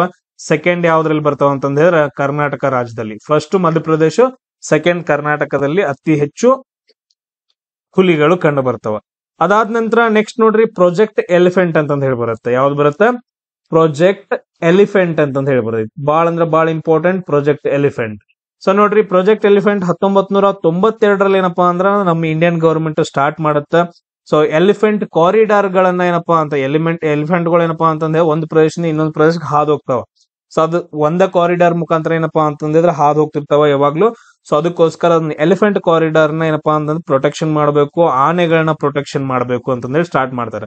ಅತಿ ಹೆಚ್ಚು ಆನೆಗಳು ಯಾವ ರಾಜ್ಯದಲ್ಲಿ ಕಂಡು ಬರ್ತಾವ ಅಂತ ಹೇಳಿದ್ರೆ ಕರ್ನಾಟಕದೊಳಗಡೆ ಕಂಡು ಬರ್ತಾವ. ಸೊ ಅದಾದ ನಂತರ ನೆಕ್ಸ್ಟ್ ಒಂದ್ ನೋಡ್ರಿ ಪ್ರಾಜೆಕ್ಟ್ ಲಯನ್ ಅಂತಂದ್ ಹೇಳಿ ಬರುತ್ತೆ. ಏನಪ್ಪಾ ಅಂತಂದ್ ಹೇಳಿದ್ರೆ ಪ್ರಾಜೆಕ್ಟ್ ಲಯನ್ ಅಂತಂದ್ ಹೇಳಿ ಬರುತ್ತೆ. ಸೊ ಇದನ್ನ ರೀಸೆಂಟ್ ಆಗಿ 2018ರಲ್ಲಿ ಏನಪ್ಪಾ ಅಂತಂದ್ ಹೇಳಿದ್ರೆ ಸ್ಟಾರ್ಟ್ ಮಾಡ್ತಾರ. ಸೊ ಯಾವ್ದಕ್ಕೋಸ್ಕರ ಅಂತಂದ್ ಹೇಳಿದ್ರೆ ನೆನ್ಪಿಟ್ಕೊಡ್ರಿ, ಏಸಿಯಾಟಿಕ್ ಲಯನ್ಸ್ ಗಳನ್ನ ಅಂದ್ರೆ ಪ್ರೊಟೆಕ್ಷನ್ ಮಾಡ್ಬೇಕು ಅಂತಂದ್ ಹೇಳಿ ಎಲ್ಲಿ ಸ್ಟಾರ್ಟ್ ಮಾಡ್ತಾರ, ಗುಜರಾತ್ನ ಗಿರ್ ನ್ಯಾಷನಲ್ ಪಾರ್ಕ್ ಒಳಗಡೆ. ಗುಜರಾತ್ನ ಗಿರ್ ನ್ಯಾಷನಲ್ ಪಾರ್ಕ್ ಒಳಗಡೆ ಏನಂತಂದ್ ಹೇಳಿದ್ರೆ ಇದೇನಿದೆ ಪ್ರಾಜೆಕ್ಟ್ ಲಯನ್ ಅನ್ನ ಸ್ಟಾರ್ಟ್ ಮಾಡ್ತಾರೆ. ಅದಾದ ನಂತರ ನೆಕ್ಸ್ಟ್ ಏನಪ್ಪಾ ಅಂತಂದ್ ಹೇಳಿದ್ರೆ ಪ್ರಾಜೆಕ್ಟ್ ಸ್ನೋ ಲಿಯೋಪಾರ್ಡ್ ಅಂತಂದ್ ಹೇಳಿ ಬರುತ್ತೆ. ಪ್ರಾಜೆಕ್ಟ್ ಸ್ನೋ ಲಿಯೋಪಾರ್ಡ್ ಅಂತಂದ್ ಹೇಳಿ ಬರುತ್ತೆ. ಸೊ ಇದು ತುಂಬಾ ಇಂಪಾರ್ಟೆಂಟ್. ಸೊ ಸ್ನೋ ಲಿಯೋಪಾರ್ಡ್ಸ್ ಗಳನ್ನ ನಾವೇನಪ್ಪಾ ಅಂತಂದ್ರೆ ಕಾಪಾಡ್ಕೋಬೇಕಂತಂದ್ ಹೇಳಿ 2009ರಲ್ಲಿ ಇದನ್ನ ಸ್ಟಾರ್ಟ್ ಮಾಡ್ತಾರ. ಅಂದ್ರ ಅದ್ರ ಸಂಖ್ಯೆಗಳೇನಪ್ಪಾ ಅಂತಂದ್ ಹೇಳಿದ್ರೆ ಕಮ್ಮಿ ಅದಾವ. ನೆಕ್ಸ್ಟ್ ಇನ್ನೊಂದು ಪ್ರಾಜೆಕ್ಟ್ ಬರುತ್ತಾ, ಪ್ರಾಜೆಕ್ಟ್ ಚಿತಾ ಅಂತಂದ್ ಹೇಳ್ಬಿಟ್ಟು. ಯಾವುದು? ಪ್ರಾಜೆಕ್ಟ್ ಚಿತಾ. ಸೊ ಚಿರತೆಗಳನ್ನ ಏನಪ್ಪಾ ಅಂತಂದ್ ಹೇಳಿದ್ರೆ ನಾವು ಸಂರಕ್ಷಣೆ ಮಾಡ್ಬೇಕಂತಂದ್ ಹೇಳಿ 2022ರಲ್ಲಿ ಪ್ರಾಜೆಕ್ಟ್ ಚಿತಾವನ್ನ ಏನಪ್ಪಾ ಅಂತಂದ್ ಹೇಳಿದ್ರೆ ಸ್ಟಾರ್ಟ್ ಮಾಡ್ತಾರ. ಇದು ತುಂಬಾ ಇಂಪಾರ್ಟೆಂಟ್. ಇಲ್ಲಿವರೆಗೂ ಕೆಲವೊಂದ್ ಏನಂತ ಚಿತಾಗಳು ಇಲ್ಲಾಗಿದ್ವು. ಸೊ ನಮ್ಮ ಇಂಡಿಯಾದಲ್ಲಿ ಏನಪ್ಪಾ ಅಂತಂದ್ ಹೇಳಿದ್ರೆ ಚಿರತೆಗಳು ಇಲ್ಲಾಗಿದ್ವು. ಸೊ ಅದಕ್ಕೋಸ್ಕರ ಏನ್ ಮಾಡ್ತಾರ ಅಂತಂದ್ ಹೇಳಿದ್ರೆ ಚಿರತೆಗಳನ್ನ ಎಲ್ಲಿಂದ ತಗೊಂಡ್ ಬರ್ತಾರ, ನಮೀಬಿಯಾ ಮತ್ತು ಸೌತ್ ಆಫ್ರಿಕಾದಿಂದ ಕೆಲವೊಂದು ಚಿರತೆಗಳನ್ನ ತಗೊಂಡು ನಮ್ ಇಂಡಿಯಾದಲ್ಲಿ ರೀ ಇಂಟ್ರೊಡ್ಯೂಸ್ ಮಾಡ್ತಾರ. ಇದು ತುಂಬಾ ಅಂದ್ರೆ ತುಂಬಾ ಇಂಪಾರ್ಟೆಂಟ್ ಆಗತ್ತ. ಸೊ ಮೊದಲು ಚಿತಾಗಳು ಇರ್ಲಿಲ್ಲ. ಸೊ ನಮೀಬಿಯಾ ಮತ್ತು ಸೌತ್ ಆಫ್ರಿಕಾದಿಂದ ತಗೊಂಡ್ ಬಂದು ನಮ್ ಇಂಡಿಯಾದಲ್ಲಿ ಇವಾಗ ಬಿಟ್ಟಿದಾರ. ನೆಕ್ಸ್ಟ್ ಬರುತ್ತ ಪ್ರಾಜೆಕ್ಟ್ ಹಂಗುಲ್ ಅಂತಂದ್ ಹೇಳಿ. ಸೊ ಪ್ರಾಜೆಕ್ಟ್ ಹಂಗುಲ್ ಅಂತಂದ್ ಹೇಳಿ ಬರ್ತೈತೆ. ಪ್ರಾಜೆಕ್ಟ್ ಹಂಗುಲ್ ಅಂತಂದ್ ಹೇಳಿದ್ರೆ ಏನ್ ನೋಡ್ರಿ, ನಿಮ್ಗೆ ಗೊತ್ತಾಗತ್ತ ಹಂಗುಲ್ ಅಂದ್ರೆ ಏನು. ನೀವು ಇವಾಗ ನೋಡ್ತೀರಂತಂದ್ ಹೇಳಿದ್ರ ಹಂಗುಲ್ ಅಂದ್ರೆ ಹೆಂಗ್ ಕಾಣಿಸುತ್ತಪ್ಪ ಅಂತಂದ್ ಹೇಳಿದ್ರ ಇಮೇಜ್ ನೋಡ್ಬಿಡೋಣ. ಹಂಗುಲ್ ಅನಿಮಲ್, ಇದ್ ನೋಡ್ರಿ. ಈಗೇನ್ ನೀವು ನೋಡಕತ್ತಿರಲ್ಲ, ಇದು ಏನಪ್ಪಾ ಅಂತಂದ್ ಹೇಳಿದ್ರ ಇದನ್ನ ಕಾಪಾಡ್ಬೇಕು ಅಂತಂದ್ ಹೇಳಿ, ಈ ಪ್ರಾಣಿಯನ್ನ ಏನಪ್ಪಾ ಅಂತಂದ್ ಹೇಳಿದ್ರೆ ಕಾಪಾಡ್ಕೋಬೇಕು ಅಂತಂದ್ ಹೇಳಿ ಪ್ರಾಜೆಕ್ಟ್ ಹಂಗುಲ್ ಅನ್ನ ಸ್ಟಾರ್ಟ್ ಮಾಡ್ತಾರ 1996 ಸೊ ಇದು ಎಲ್ಲಿ ಅಂತಂದ್ ಹೇಳಿದ್ರೆ ಮೇನ್ ಜಮ್ಮು ಕಾಶ್ಮೀರ್ ಒಳಗಡೆ ಕಂಡು ಬರ್ತೈತೆ. ಸೊ ಮೇನ್ ಎಲ್ಲಪ್ಪಾ ಅಂತಂದ್ ಹೇಳಿದ್ರೆ ಇದು ಜಮ್ಮು ಕಾಶ್ಮೀರ್ ಒಳಗಡೆ ಕಂಡು ಬರುವಂತದ್ದು ಒಂದು ಪ್ರಾಣಿ ಆಗತ್ತೆ. ಸೊ ನೆಕ್ಸ್ಟ್ ನೋಡ್ರಿ ತುಂಬಾ ಇಂಪಾರ್ಟೆಂಟ್ ಪ್ರಾಜೆಕ್ಟ್ ಕ್ರೊಕೊಡೈಲ್ ಅಂತಂದ್ ಹೇಳ್ತೀವಿ. ಕ್ರೊಕೊಡೈಲ್ ಅಂತಂದ್ ಹೇಳಿದ್ರೆ ಸರ್ ಮೊಸಳೆ. ಸೊ ಮೊಸಳೆಯನ್ನ ಏನಪ್ಪಾ ಅಂತಂದ್ ಹೇಳಿದ್ರೆ ಕಾಪಾಡ್ಕೋಬೇಕಂತಂದೇಳಿ 1975ರಲ್ಲಿ ನಮ್ ಇಂಡಿಯನ್ ಗವರ್ಮೆಂಟ್ ಈ ಪ್ರಾಜೆಕ್ಟ್ ಅನ್ನ ಸ್ಟಾರ್ಟ್ ಮಾಡತ್ತ. ಸೊ ಅದ್ರಲ್ಲೂ ಏನಂತಂದ್ ಹೇಳಿದ್ರೆ 3 ಪ್ರಕಾರ ಬರ್ತಾವ. ಒಂದ್ ಯಾವ್ದಂತಂದ್ ಹೇಳಿದ್ರೆ ಮಗ್ಗರ್ ಅಂತಂದ್ ಹೇಳಿ ಬರುತ್ತೆ, ಇನ್ನೊಂದೇನಪ್ಪಾ ಅಂತಂದ್ ಹೇಳಿದ್ರೆ ಸಾಲ್ಟ್ ವಾಟರ್ ಕ್ರೊಕೊಡೈಲ್ ಅಂತಂದ್ ಹೇಳಿ ಬರುತ್ತೆ, ಇನ್ನೊಂದು ಘರಿಯಾಲ ಅಂತಂದ್ ಹೇಳಿ ಬರುತ್ತೆ, ಇನ್ನೊಂದ್ ಯಾವ್ದಂತಂದ್ ಹೇಳಿದ್ರೆ ಗರಿಯಾಲ. ಸೊ 3 ಪ್ರಭೇದದ ಕ್ರೊಕೊಡೈಲ್ಸ್ ಗಳನ್ನ ನಾವು ಕನ್ಸರ್ವ್ ಮಾಡ್ಬೇಕು, ಕಾಪಾಡ್ಕೋಬೇಕು ಅಂತಂದ್ ಹೇಳಿ ಸೊ ಇದನ್ನ ಸ್ಟಾರ್ಟ್ ಮಾಡ್ತಾರ. ಅದಾದ ನಂತರ ನೆಕ್ಸ್ಟ್ ಇನ್ನೊಂದು ನಮ್ ಇಂಡಿಯಾದೊಳಗಡೆ ಸ್ಟಾರ್ಟ್ ಮಾಡಿದಾರ ಮ್ಯಾಂಗ್ರೋವ್ ಫಾರೆಸ್ಟ್ ಕನ್ವರ್ಜೇಷನ್ ಅಂತಂದ್ ಹೇಳ್ಬಿಟ್ಟು. ಮ್ಯಾಂಗ್ರೋವ್ ಫಾರೆಸ್ಟ್ ಕನ್ಸರ್ವೇಶನ್ ಅದು. ಸೊ ಯಾಕಂತಂದ್ ಹೇಳಿದ್ರೆ ಮ್ಯಾಂಗ್ರೋವ್ ಕಾಡುಗಳು ಎಲ್ಲಾ ಕಡೆ ಕಂಡು ಬರಂಗಿಲ್ಲ. ಸಮುದ್ರದ ದಂಡೆಗೆ ಅಲ್ಲಲ್ಲಿ ಕಂಡು ಬರ್ತಾವ. ಸುಂದರಬನ್ ಕಾಡುಗಳು ಕಂಡು ಬರ್ತಾವಲ್ಲ. ಸೊ ಎಲ್ಲೆಲ್ಪ ಅಂತಂದ್ ಹೇಳಿದ್ರೆ ಸೊ ಈ ಪ್ರದೇಶಗಳಲ್ಲಿ ಒಡಿಸ್ಸಾದಲ್ಲಿ, ಕೆಲವೊಂದು ಆಂಧ್ರ ಪ್ರದೇಶ, ಆಮೇಲೆ ವೆಸ್ಟ್ ಬೆಂಗಾಲ್ ಅಲ್ಲಿ ಮ್ಯಾಂಗ್ರೋವ್ ಕಾಡುಗಳು, ಆಮೇಲೆ ಅಂಡಮಾನ್ ನಿಕೋಬಾರ್ ಕಂಡು ಬರ್ತಾವ. ಈ ಮ್ಯಾಂಗ್ರೋವ್ ಕಾಡುಗಳದ್ದು ಇಂಪಾರ್ಟೆನ್ಸ್ ಏನ, ಈ ಮ್ಯಾಂಗ್ರೋವ್ ಕಾಡುಗಳಿಗೆ ಏನಪ್ಪಾ ಅಂತಂದ್ ಹೇಳಿದ್ರೆ ಬೇರುಗಳು ಇರ್ತಾವಲ್ಲ, ಈ ಬೇರುಗಳಲ್ಲಿ ಏನ್ ಮಾಡ್ತಾವ ಅಂತಂದ್ ಹೇಳಿದ್ರೆ ಅವು ಬೇರುಗಳಲ್ಲಿ ಕಾರ್ಬನ್ ಡೈಆಕ್ಸೈಡ್ ಅನ್ನ ಏನಪ್ಪಾ ಅಂತಂದ್ರೆ ಸ್ಟೋರ್ ಮಾಡಿ ಇಟ್ಕೊಂತಾವ. ಈಗ ಹೆಂಗ್ ನಾವು ಮನೆ ಮೇಲೆ ಟ್ಯಾಂಕರ್ ಗಳ ಮೇಲೆ ನಾವು ನೀರನ್ನ ಹೆಂಗ್ ಸ್ಟೋರ್ ಮಾಡಿ ಇಟ್ಕೊಂತೀವಲ್ಲ, ವಾತಾವರಣದಲ್ಲಿರುವ ಕಾರ್ಬನ್ ಡೈಆಕ್ಸೈಡ್ ಅನ್ನ ಏನಪ್ಪಾ ಅಂತಂದ್ ಹೇಳಿದ್ರೆ ಡೈರೆಕ್ಟ್ ಆಗಿ ಇವು ಮ್ಯಾಂಗ್ರೋವ್ ಕಾಡುಗಳು, ಮ್ಯಾಂಗ್ರೋವ್ ಗಿಡಗಳು ತಮ್ಮ ಬೇರುಗಳಲ್ಲಿ ಕಾರ್ಬನ್ ಡೈಆಕ್ಸೈಡ್ ಅನ್ನ ಸ್ಟೋರ್ ಮಾಡಿ ಇಟ್ಕೊಂತಾವ, ಪೊಲ್ಯೂಷನ್ ಅನ್ನ ಕಮ್ಮಿ ಮಾಡ್ತಾವ. ಸೊ ಅದಕ್ಕೋಸ್ಕರ ಮ್ಯಾಂಗ್ರೋವ್ ಕಾಡುಗಳು ತುಂಬಾ ಅಂದ್ರೆ ತುಂಬಾ ಇಂಪಾರ್ಟೆಂಟ್ ಆಗ್ತೈತಿ. ಕ್ಲಿಯರ್ ಎಲ್ರಿಗೂ? ಸೊ ಅದಾದ ನಂತರ ನೆಕ್ಸ್ಟ್ ನೋಡ್ರಿ ಕೆಲವೊಂದೇನಪ್ಪಾ ಅಂತಂದ್ ಹೇಳಿದ್ರೆ ಚಳುವಳಿಗಳು ಬರ್ತಾವ, ಅದ್ರ ಬಗ್ಗೆ ಡಿಸ್ಕಷನ್ ಮಾಡೋಣ. ಫಸ್ಟ್ ಒಂದ್ ಏನಪ್ಪಾ ಅಂತಂದ್ ಹೇಳಿದ್ರೆ ಬಿಷ್ಣೋಯ್ ಚಳುವಳಿ ಅಂತಂದ್ ಹೇಳಿ ಬರುತ್ತೆ. ಬಿಷ್ಣೋಯ್ ಮೂವ್ಮೆಂಟ್ ಅಥವಾ ಬಿಷ್ಣೋಯ್ ಚಳುವಳಿ ಅಂತಂದ್ ಹೇಳಿ 1730 ಇದನ್ನ ಸ್ಟಾರ್ಟ್ ಆಗತ್ತ ಬಿಷ್ಣೋಯ್ ಚಳುವಳಿ ಅಂತಂದ್ ಹೇಳಿ. ಯಾವ್ದು ರಾಜ್ಯದಲ್ಲಪ್ಪ ಅಂದ್ರೆ ರಾಜಸ್ಥಾನದ ಒಂದು ವಿಲೇಜ್ ಒಳಗಡೆ ಕೇಜರ್ಲಿ ವಿಲೇಜ್ ಅಂತಂದ್ ಹೇಳಿ ಬರುತ್ತೆ. ಕೇಜರ್ಲಿ ವಿಲೇಜ್ ಅಂತಂದ್ ಹೇಳಿ. ಸೊ ಅಲ್ಲಿ ಏನ್ ಮಾಡ್ತಿದಾರಪ್ಪ ಅಂತಂದ್ ಹೇಳಿದ್ರೆ ತುಂಬಾ ಮರಗಳನ್ನ ಕಡಿತಾ ಇರ್ತಾರೆ. ಸೊ ಕಡಿಬೇಡ್ರಿ ಅಂತಂದ್ ಹೇಳಿ ಸೊ ಅಲ್ಲಿ ಯಾರಪ್ಪ ಅಂತಂದ್ ಹೇಳಿದ್ರೆ ಅಮೃತಾ ದೇವಿ ಅಂತಂದ್ ಹೇಳಿ, ಅಮೃತಾ ದೇವಿ ಆಮೇಲೆ ಬಿಷ್ಣೋಯ್ ಜನಾಂಗ ಏನಿರುತ್ತಲ್ಲ ಇವರೆಲ್ಲಾ ಸೇರ್ಬಿಟ್ಟು ಸೊ ಅಲ್ಲಿ ಒಂದು ಪ್ರೊಟೆಸ್ಟ್ ಅನ್ನ ಮಾಡ್ತಾರ. ಇದ್ರೊಳಗಡೆ 350 ಬಿಷ್ಣೋಯ್ ಜನಾಂಗದವ್ರು ಏನಪ್ಪಾ ಅಂದ್ರೆ ಸತ್ತೋಗ್ತಾರ 1730 ಟೈಮಲ್ಲಿ, ಅಂದ್ರೆ ಬ್ರಿಟಿಷರ ಕಾಲದಲ್ಲಿ. ಇದು ಮೇನ್ ಇಂಪಾರ್ಟೆಂಟ್ ಒಂದು ಚಳುವಳಿ ಅಂತಂದ್ ಹೇಳ್ತೀವಿ. ಅದಾದ ನಂತರ ನೆಕ್ಸ್ಟ್ ಇಂಪಾರ್ಟೆಂಟ್ ಯಾವ್ದಂತಂದ್ ಹೇಳಿದ್ರೆ ಚಿಪ್ಕೋ ಚಳುವಳಿ. ಇದ್ರ ಬಗ್ಗೆ ನಾನು ಡಿಸ್ಕಷನ್ ಮಾಡೀನಿ. 1973 ಉತ್ತರಾಖಂಡ್ ಒಳಗಡೆ ಏನ್ ಮಾಡ್ತಾರಪ್ಪ ಅಂತಂದ ಹೇಳಿದ್ರ ಈ ಪ್ರೊಟೆಸ್ಟ್ ಅನ್ನ ಸ್ಟಾರ್ಟ್ ಮಾಡ್ತಾರ, ಗಿಡಗಳನ್ನ ಕಡಿಬೇಡ್ರಿ ಅಂತಂದ ಹೇಳಿ. ಸೊ ಇದರಲ್ಲಿ ಮೇನ್ ಲೀಡರ್ಸ್ ಯಾರು ಅಂತಂದ ಹೇಳಿದ್ರ ಚಂಡಿ ಪ್ರಸಾದ್ ಭಟ್ ಅಂತಂದ ಹೇಳಿ. ಒಬ್ರು ಯಾರು ಚಂಡಿ ಪ್ರಸಾದ್ ಭಟ್, ಇನ್ನೊಬ್ರು ಯಾರಪ್ಪ ಅಂತಂದ ಹೇಳಿದ್ರ ಸುಂದರ್ಲಾಲ್ ಬಹುಗುನ್. ಇನ್ನೊಬ್ರು ಯಾರು ಅಂತಂದ ಹೇಳಿದ್ರ ಸುಂದರ್ಲಾಲ್ ಬಹುಗುನ್. ಸೊ ಅದಾದ ನಂತರ ನೆಕ್ಸ್ಟ್ ತುಂಬಾ ಇಂಪಾರ್ಟೆಂಟ್ ಇನ್ನೊಂದು ಬರ್ತೈತೆ ಯಾವ್ದಂತಂದ ಹೇಳಿದ್ರೆ ಸೈಲೆಂಟ್ ವ್ಯಾಲಿ ಅಂತಂದ ಹೇಳಿ. ಸೈಲೆಂಟ್ ವ್ಯಾಲಿ ಚಳುವಳಿ ಅಂತಂದ ಹೇಳಿ ಬರುತ್ತ. ಎಲ್ಲಿ ಬರುತ್ತಪ್ಪ ಅಂತಂದ ಹೇಳಿದ್ರೆ ಸೈಲೆಂಟ್ ವ್ಯಾಲಿ ನ್ಯಾಷನಲ್ ಪಾರ್ಕ್ ಒಳಗಡೆ ಏನಂತಂದ ಹೇಳಿದ್ರೆ ಇದನ್ನ ಸ್ಟಾರ್ಟ್ ಮಾಡ್ತಾರ. ಇದು ಸೈಲೆಂಟ್ ವ್ಯಾಲಿ ನ್ಯಾಷನಲ್ ಪಾರ್ಕ್ ಎಲ್ಲಿ ಬರುತ್ತೆ? ಕೇರಳದೊಳಗಡೆ ಬರುವಂತ ಒಂದು national park silent valley national park ಅಂತಂದ ಹೇಳ್ತೀವಿ. ಅಲ್ಲಿ ಸೈಲೆಂಟ್ ವ್ಯಾಲಿ ನ್ಯಾಷನಲ್ ಪಾರ್ಕ್ ಅಲ್ಲಿ ಇರುವಂತಹ ಗಿಡಗಳನ್ನ ಕಡದ್ಬಿಟ್ಟು ಏನ್ ಮಾಡೋರಿರ್ತಾರ ಅಂತಂದ ಹೇಳಿದ್ರೆ ಒಂದು ಡ್ಯಾಮ್ ಅನ್ನ ಕಟ್ಟೋರು ಇರ್ತಾರ, ದೊಡ್ಡ ಡ್ಯಾಮ್ ಅನ್ನ ಕಟ್ಟೋದಿರ್ತಾರ. ಸೊ ಅದಕ್ಕೋಸ್ಕರ 1978ರಲ್ಲಿ ಅಲ್ಲಿರುವಂತಹ ಜನ ಏನ್ ಮಾಡ್ತಾರ ಅಂತಂದ ಹೇಳಿದ್ರೆ ಕಟ್ಟುಗೊಡಂಗಿಲ್ಲ. ಸೊ ದೊಡ್ಡದೇನಪ್ಪಾ ಅಂತ ಸೈಲೆಂಟ್ ವ್ಯಾಲಿ ಮೂವ್ಮೆಂಟ್ ಮಾಡ್ಬಿಟ್ಟು ಅಲ್ಲಿ ಏನೋ ಡಿಸಿಷನ್ ತಗೊಳಕ್ ಬರಂಗಿಲ್ಲ. ಆತರ ಏನಂತಂದ ಹೇಳಿದ್ರೆ ಒಂದು ಚಳುವಳಿಯನ್ನ ಮಾಡ್ತಾರ. ಅದಾದ ನಂತರ ನೆಕ್ಸ್ಟ್ ಏನಪ್ಪಾ ಅಂತಂದ ಹೇಳಿದ್ರೆ ಇನ್ನೊಂದು ಬರುತ್ತ ಜಂಗಲ್ ಬಚಾವೋ ಆಂದೋಲನ್ ಅಂತ ಹೇಳಿ. ಜಂಗಲ್ ಬಚಾವೋ ಆಂದೋಲನ್ ಅಂತಂದ ಹೇಳಿ ಬರುತ್ತ. ಸೊ ಇದು ಯಾವಾಗ ಮಾಡ್ತಾರ ಅಂದ್ರೆ 1980 ಟೈಮಲ್ಲಿ ಬಿಹಾರದೊಳಗಡೆ ಮಾಡ್ತಾರ. ಸೊ ಬಿಹಾರ ಒಳಗಡೆ. ಸೊ ಅದನ್ನ ಅಷ್ಟು ನೆನ್ಪಿಟ್ಕೊಡ್ರಿ. ಅದಾದ ನಂತರ ಇನ್ನೊಂದು ತುಂಬಾ ಇಂಪಾರ್ಟೆಂಟ್ ಬರುತ್ತ ಅಪ್ಪಿಕೋ ಚಳವಳಿ. ಇದು ಎಲ್ ಮಾಡ್ತಾರ ಅಂತಂದ ಹೇಳಿದ್ರೆ ನಮ್ ಕರ್ನಾಟಕದೊಳಗಡೆ ಮಾಡಿದಂತಹ ಒಂದು ಚಳವಳಿ 1983 ಒಳಗಡೆ ಗಿಡಗಳನ್ನ ಕಡಿಬೇಡ್ರಿ ಅಂತಂತ ಹೇಳಿ. ಆಮೇಲೆ ಇನ್ನೊಂದು ಇಂಪಾರ್ಟೆಂಟ್ ನಾನು ನಿಮ್ಗೆ ಕೇಳಿದ್ದ ಕ್ವಶನ್ ನರ್ಮದಾ ಆಂದೋಲನ ಅಂತಂದ ಹೇಳಿ ಬರುತ್ತೆ. ಸೊ ಇದ್ರ ಬಗ್ಗೆ ಯಾರಾದ್ರೂ ಆನ್ಸರ್ ಹಾಕಿದ್ರಿ ಅಂದ್ರೆ ನೋಡ್ರಿ, ನರ್ಮದಾ ಆಂದೋಲನ 1985ರಲ್ಲಿ ಇದನ್ನ ಯಾರು ಸ್ಟಾರ್ಟ್ ಮಾಡ್ತಾರ ಅಂತಂದ ಹೇಳಿದ್ರ ಮೇಧಾ ಪಾಟ್ಕರ್. ಯಾರಂತಂದ ಹೇಳಿದ್ರ ಮೇಧಾ ಪಾಟ್ಕರ್ ಅವ್ರ ಏನಪ್ಪಾ ಅಂತಂದ ಹೇಳಿದ್ರೆ ಸ್ಟಾರ್ಟ್ ಮಾಡ್ತಾರ. ಇದು ತುಂಬಾ ಇಂಪಾರ್ಟೆಂಟ್ ಆಗ್ತದೆ. ಮೇಧಾ ಪಾಟ್ಕರ್, ಆಮೇಲೆ ಇನ್ನೊಬ್ರು ಬರ್ತಾರ ಬಾಬಾ ಅಮ್ಟೆ ಅಂತಂದ ಹೇಳಿ ಒಬ್ಬರು ಬರ್ತಾರ. ಸೊ ಇಲ್ಲಿ ಏನ್ ಮಾಡ್ತಾರ ಅಂತಂದ ಹೇಳಿದ್ರೆ ನರ್ಮದಾ ನದಿ ಐತಲ್ಲ, ನರ್ಮದಾ ನದಿ, ಈ ನರ್ಮದಾ ನದಿಗೆ ಏನಂತಂದ ಹೇಳಿದ್ರೆ ಡ್ಯಾಮ್ಸ್ ಗಳನ್ನ ಕಟ್ತಾರಬೇಕಂತ ಹೇಳಿ. ಸೊ ಹಲವಾರು ದೊಡ್ಡ ದೊಡ್ಡ ಡ್ಯಾಮ್ಸ್ ಗಳನ್ನ ಕಟ್ಬೇಕಂತಂದ ಹೇಳಿ ಮಾಡ್ತಾರ. ಸೊ ಅದ್ರಲ್ಲೂ ಕೂಡ ಏನಂತಂದ ಹೇಳಿದ್ರೆ ಮೇನ್ ಯಾವ ಡ್ಯಾಮ್ ಅಂತಂದ ಹೇಳಿದ್ರೆ ಸರ್ದಾರ್ ಸರೋವರ್ ಡ್ಯಾಮ್. ಸರ್ದಾರ್ ಸರೋವರ್ ಡ್ಯಾಮ್ ಕಟ್ಟುವಾಗ ಯಾಕೆ ಇಂಪಾರ್ಟೆಂಟ್, ಒಂದು ಡ್ಯಾಮ್ ಕಟ್ಟಕತ್ರಿ ಅಂತಂದ ಹೇಳಿದ್ರೆ ಸುತ್ತಮುತ್ತ 10-15 ಹಳ್ಳಿಗಳು ಏನಂತಂದ ಹೇಳಿದ್ರೆ ಎಫೆಕ್ಟ್ ಆಗ್ತಾವ. ಅಲ್ಲಿರೋ ಪ್ರಾಣಿಗಳು, ಪಕ್ಷಿಗಳು, ಗಿಡಗಳೆಲ್ಲ ಏನಪ್ಪಾ ಅಂತಂದ ಹೇಳಿದ್ರೆ ಮುಳುಗಿ ಹೋಗ್ತಾವ. ಸೊ ಅದಕ್ಕೋಸ್ಕರ ಸೊ ಒಂದು ಚೆನ್ನಾಗಿರೋ ಎಕೋಸಿಸ್ಟಮ್ ಐತ, ಫಾರೆಸ್ಟ್ ಏರಿಯಾ ಐತ, ಇದನ್ನೆಲ್ಲ ಕಡದ್ಬಿಟ್ಟು ನೀವ್ ಯಾಕೆ ಡ್ಯಾಮ್ ಕಟ್ಟತ್ತೀರಿ ಅಂತಂದ ಹೇಳಿ ಅವ್ರ ಏನ್ ಮಾಡ್ತಾರ ಅಂತಂದ ಹೇಳಿದ್ರೆ ನರ್ಮದಾ ಆಂದೋಲನ ಮಾಡ್ತಾರ.